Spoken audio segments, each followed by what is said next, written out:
위만 이전에 일단 한이 있지 않습니까? 거기다 기자조선이란 말을 누군가가 붙였는데 일단 조선이란 나라가 실제했어요. 언제부터인지 모르겠지만은 그 조선이 있었고요. 그 다음에 조선이란 국명이 처음 나타난 것은 기원전 7세기경 무렵입니다. 관자에서 처음 나타나지만은 조선을 나타냈을 것이라고 표현한 기록들은 그 이전부터 나타납니다. 제가 이런 말씀을 쉽게 설명을 드릴게요. 결국 조선의 문제가 되는데, 지금 조선을 우리 나머지 세력과 구분한 차별적 지표들이 있는데, 고고학적인 유물로 보게 되면 첫 번째가 고인돌이거든요. 그 다음에 토기가 있습니다. 미수용용 토기가 있고, 그 다음에 중요한 것은 좀 시대가 뒤떨어지지만은 흔히 말하는 비파형 청동기가 있습니다. 동검이 있는 거죠. 비파형 동검이 있는데 요건 시기가 뒤떨어졌다 그렇기 때문에 제가 말씀드렸는데 빠르면은 BC 13세기 정도까지 아니면 BC 11세기경에 시작된 거죠. 고인돌의 기원은 올라갑니다. 그래서 우리 남쪽에서도 기원전 2000년 이전의 것들이 발견되지만은 그 지역도 똑같이 그렇습니다. 그렇다면은 우리가 생각하는 국가의 기준을 어느 정도까지 하는가는 문제가 있겠지만 그 당시 때 소박한 형태의 의미의 국가라면은 당시 거대한 고인돌군들을 그 넓은 형태에 축조할 수 있는 집단이 있는 거죠. 그 다음에 BC 13세기경부터는 비파형 청돔이라는 독특한 것과 들을 이어서 흔히 말하는 청돔 거울을 만들어내죠.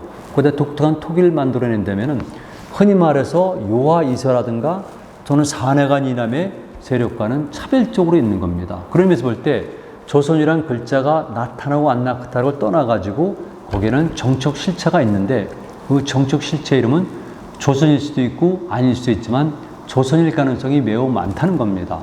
만약에 문자에만 급급해서 의견되면 그거는 역사를 단편만 이해하는 것이죠. 그리고 이 부분은 제가 시간이 나면 동의의 문제랑 더불어서 더 말씀을 드리고요. 다시 유만으로 돌아갑니다.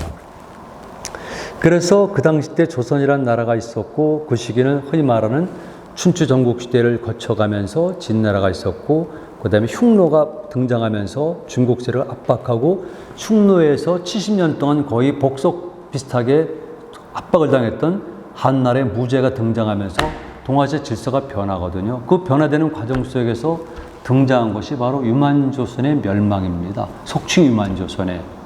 그러니까 위만이라는 존재가 등장할 때는 말 그대로 세계 질서가 재편되는 과정이고 한나라 등장하지만 말 그대로 전쟁이 벌어질 때는 그때는 조선이 멸망하는 거죠. 그러면 위만으로 대표되는 사람들은 도대체 누구인가? 당연히 우리가 그 당시 때 했던 연인이라는 표현이 나오고 있는데 연애망인이라는 표현이 나오는데 그 당시 때 연이라는 것은 첫 번째 그 사람들은 중국의 한과는 달리 흔히 말하는 북동쪽에 있는 주민들과 굉장히 관련이 깊다는 것 하나, 그리고 또 한 가지 그 연인들은 오늘날의 하북성부터 시작해가지고 요소까지 오고 중국 학자들의 일부는 요동까지 해서 넘어가는 경우도 있는데 정신없는 사람들이 있죠, 사실은.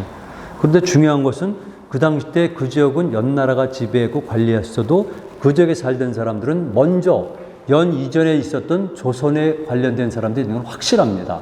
다만 그때 유만이라는 사람이 연나라의 주체 세력이었고 종족적으로나 언어적으로나 다른 집단이었냐, 아니면은 조선의 유민이었었느냐, 아니면은 연 자체도 조선과 원래 연관성이 강하기 때문에 같다고 볼 수가 있느냐, 이런 차이가 있는데 학자들이 특히 뭐 이병도 선생이나 이런 사람들이 그가 상투를 틀고 복장 때문에 조선의 유민이라는 표현을 쓰고 있는데 그걸 떠나서라도 국제관계 입장에서 보면은 우리 조선과 매우 관련이 깊은 건 사실입니다. 그렇지만 학계에서도 여전히 유만을 우리 조선과 같은 것으로 볼까 아닐까는 아직 결정을 못 내린 건데 개인적으로는 저는 그가 어떤 소속이 될지라도 조선족 질서와 깊이 연관되어 있는 것은 분명하다고 봅니다. 그런 의미에서 흔히 말하는 유만 조선은 저는 우리 역사의 연장으로 보고 있는 겁니다.